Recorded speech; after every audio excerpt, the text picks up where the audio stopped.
Hey everyone, welcome to the Morning Grind podcast. I'm your host, Stevietpfl. It's Wednesday, June 11th. It is 2025. We have a 6-game MLB slate to talk about here on today's show.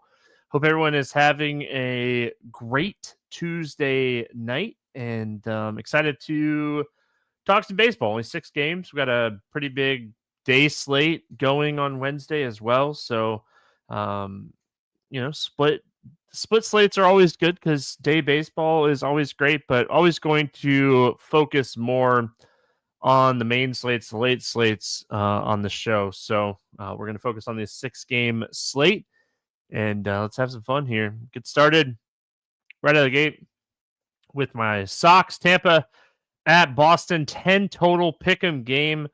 Little against Bueller in this one.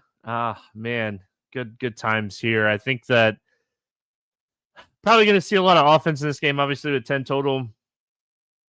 Zach Little, just overall 16% Ks on the season. His ISO is up. His strikeout rate's down. Not really generating as many whiffs, giving up more barrels this year. And I mean, he's still on the luckier side of things. So I think this is a spot where Zach Little is not playable. And we'll talk about the Red Sox bats on the other side in just a minute. Walker Bueller pitching for Boston today. Just really not consistent at all this season. 12 earned runs over his last 3 starts. Really has just struggled outside of a good game against the White Sox and a good game against the Blue Jays. So again, his strikeout rate's only 20.4%, below average. His WOBA is 358. He's just not missing bats. And some of his advanced metrics definitely suggest he just really isn't pitching well. So I think this is a spot I'd stay away from Bueller. He's walking lefties at a pretty high clip right now as well, which is not good against this Tampa team. Yeah, at least 2 walks in 4 straight and 5 home runs in his last 3 starts. Just really struggling here. So looking at the Tampa bats, I mean, I like Brandon Lau, Arnanda, Camnero, Josh Lowe, Morel, that middle range. I don't have a ton of interest for Diaz. Yandy Diaz is not a big power home run guy, so I don't typically play Diaz because he takes up a first base spot, and I feel like there's a lot of value typically at first base. I play Diaz against lefties more than I do against righties, but I just overall don't love this spot. So for him, but I like Tampa. I think they're very playable today.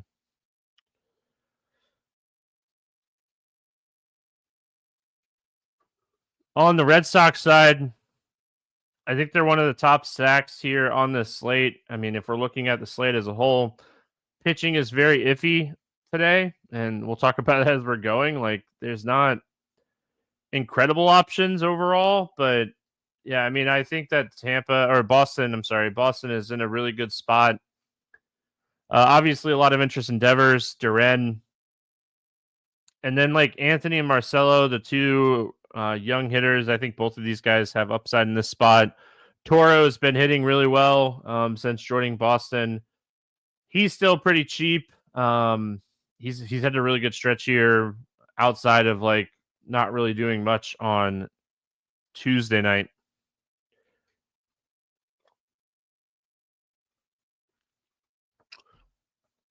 But overall, I think both offenses are in play in this game. I think they're going to see a lot of runs in this one. Washington at New York facing the Mets. We got Irvin and Peterson, 8.5 total. Mets a 253 favorite. We always go to the visiting side first here. So let's go to Jake Irvin. Jake Irvin on the season, he's just really struggled with lefties, and he's a below average strikeout pitcher. So when he has these struggles, he doesn't really do well. Trying to think of the right term for it, but he doesn't have the strikeout ability to bounce back from bad outings. So I think if you're looking at Irvin, you just kind of hope that he has a career start. I mean, I don't like Jake Irvin at all in this spot. I think this is a terrible spot for him. He's had some good games and good matchups, but low strikeout team, a lot of left-handed power, a spot that I'm going to stay away from today. Other side of this game, Peterson. I think Peterson's going to be pretty chalky today. You know, he's one of the few pitchers that have a little bit of upside in a better matchup. Washington, they are really okay against right-handed pitching, but they really struggle against left-handed pitching. There's a lot more strikeouts. The power goes way down. You know, the two of the best hitters in this lineup, Abrams and Wood, they're lefty-lefty, and Peterson has been elite against lefties this year. 31% Ks, 6% walks, 50 ISO, 222 WOBA, 68% ground balls. So in this ballpark, I think I'm just going to eat the chalk on Peterson and look for places to get different. I think he's one of the top pitchers on a slate with very limited pitching options. As far as the bats go, on the Washington side, I really don't have a lot of interest. Like, I guess Alex Call if I was going to play anybody, but I'm probably going to stay away from the Washington side of this game. I have some slight interest in the other side here. Again, like looking at Jake Irvin's numbers, he struggles a lot against lefties. So obviously Lindor, Soto, Nimmo, Jeff McNeil, if you want to go there. I think is okay. I'm trying to think of anybody else. I know they recently called up Ronnie, the third baseman. He's 25. I was looking. He's 2,500. He's a switch hitter. You could potentially take shots on him. Was it Marcio? I think. But you could. I mean, you could potentially take some shots on him. I don't think he's a bad option. Like he has power. When I was looking at his prospects the other day, he has power. He was top 10 in like the Mets organization, but like he's not like a huge prospect in like all of baseball. So Texas at Minnesota, cruising along here. Rangers did exactly what I thought they would do. And I just didn't have the right pieces in my stack. We got 8.5 total in this game. The Twins a slight 132 favorite. Lighter against Festa.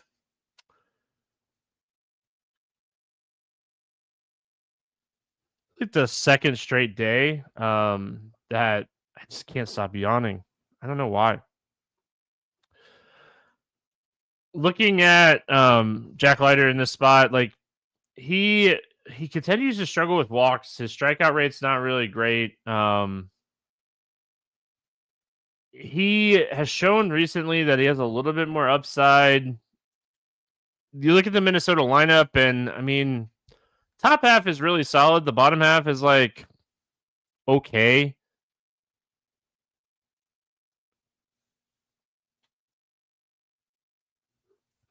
The thing is, like, there's not a lot of pitching options on the slate. So in large field tournaments, you're gonna play some pitchers that like are uncomfortable. And I think he is like potentially one of those pitchers that are just a little uncomfortable that you could potentially take some shots on. And I think Festa on the other side of this game is the same. Like Festa has 28% strikeout rate. He really struggled last time out against the Athletics at the Athletics.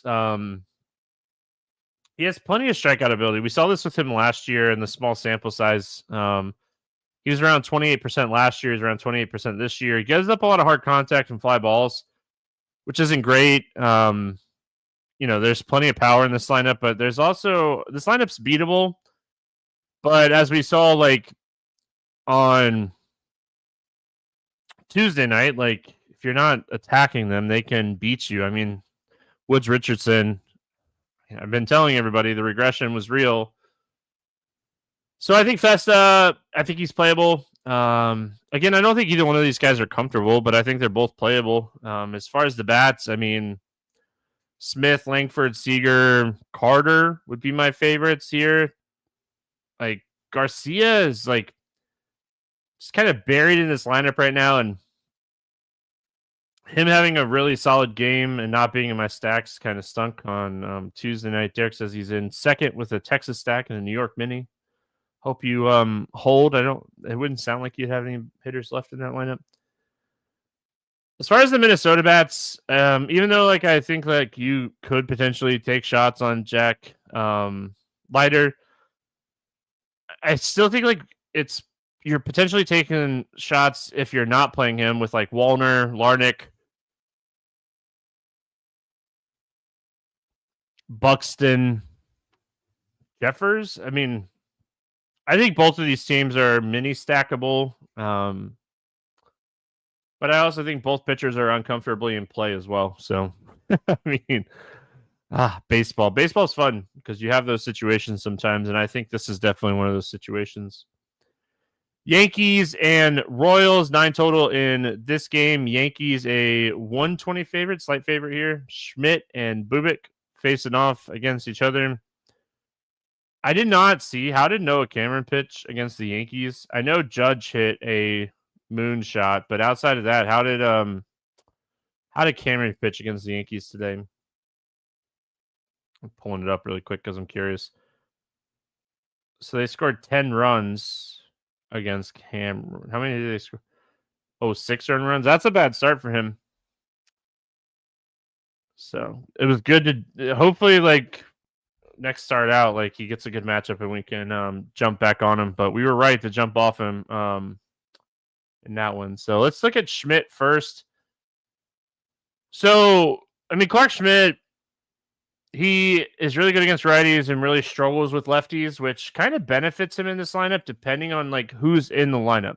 You know, they can throw a few lefties in there, but like they're not the world's greatest lefties, but they do typically have quite a bit of righties in this lineup. So I think Clark Schmidt is another one of these guys that just kind of makes a little sense today that like he can potentially limit like Witt and Garcia, India, Perez. And can he limit the damage enough against the lefties where it works out for him? So I think Clark Schmidt, playable. Other side, Chris Bubik, I mean, he's having a very, very strong season. He's pitching really well. Just start after start. Like the Royals pitching staff has been really solid this year. Like 27% K, 7% walks, ISO under 100, 250 WOBA, generating whiffs outside of the strike zone. And his swinging strike rate is up. So Bubik is pitching really good. Has at least 25 DK points in 5 straight starts.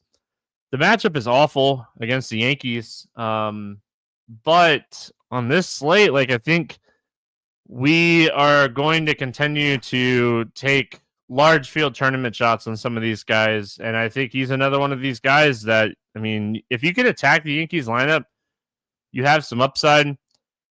You worry about Judge, like his ISO is like 500 plus against lefties this year. I'd just walk him every time.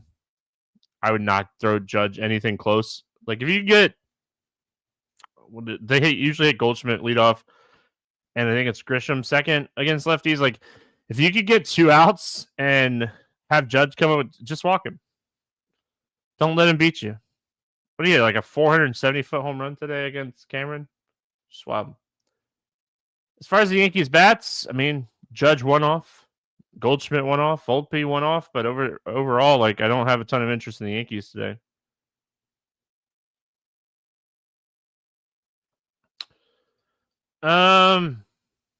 Schmidt when he struggles is lefties, so like Vinny Pasquantino, Jock Caglione,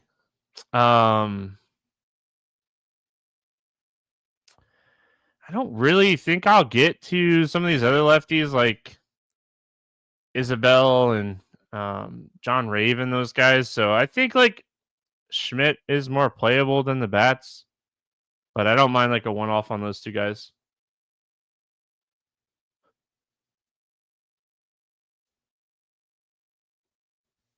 White Sox, Astros, 8.5 total. The Astros are 187 favorite. Burke and Gusto facing off against each other here. Lance McCullers was pretty disappointing for everybody. Sean Burke is a below average strikeout pitcher. He has a very low, like 6% strikeout to walk ratio, which is not good at all, below average. Gives up a lot of hard hits. I think this is a bad spot for him. His strikeout rate dips down a little bit more against righties this year, too. So there's a lot of promising stuff about him last year. Just really hasn't panned out for him. Ryan Gusto, we've talked about this a lot. Like, really good against righties, really struggles against lefties. Probably going to see quite a bit of lefties in this lineup today. The top half of this lineup doesn't really strike out a ton against right-handed pitching. So I think Gusto is another guy that I don't really have a ton of interest for. I hope he gets some ownership, but really hasn't had like more than one good game this year. Bats, White Sox bats. I mean, Hotchman, I think, is playable. Kyle Teal at catcher, Benintendi, Vargas. Like, I think if you're going to play the White Sox, I think it's more of a mini stack. But my favorite here for them would be Teal. He's 2,400, and I mean, I'm telling you guys, this guy can hit. Like, he has a really good approach at the plate. He's good. He's going to be good.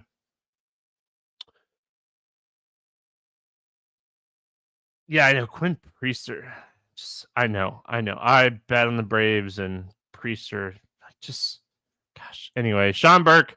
I want to pick on him. I think the Astros stack is playable today, just overall. Pena, Paredes, Altuve, Diaz, Walker. Just kind of anybody that cracks the lineup, I have interest. Like I said, Burke has a very low strikeout. There's going to be a lot of contact made. And those are the types of spots I like, especially when you're looking at some of the stats for Burke. So I think the Astros are in play. And again, they're not like overly expensive. So you can get good pitching, pay up for what you want, and get the bats here. All right, we finish it out in Coors. Heading to Colorado. We got San Francisco at Colorado, 10.5 total. The Giants, 241 favorite. We got Ray and Freeland facing off against each other.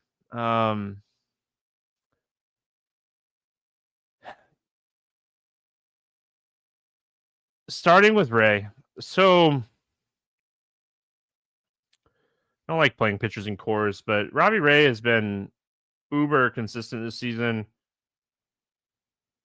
If you look at like his game log, he just like 6 innings. He's beating good teams. We're not used to this Robbie Ray, but like this changeup he's added and changed his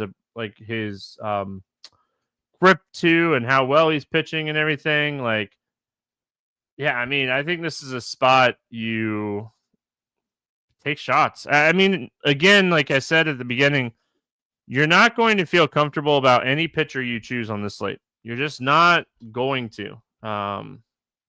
So I think you take some shots, and I think Ray would be in that conversation of somebody you would take some shots on here. And then the other side of this game, Kyle Freeland, 17% K, struggles with right-handed power. They're going to throw 6-7 righties at him in this spot. I think this is a spot I'd stay away from Freeland. I like the bats.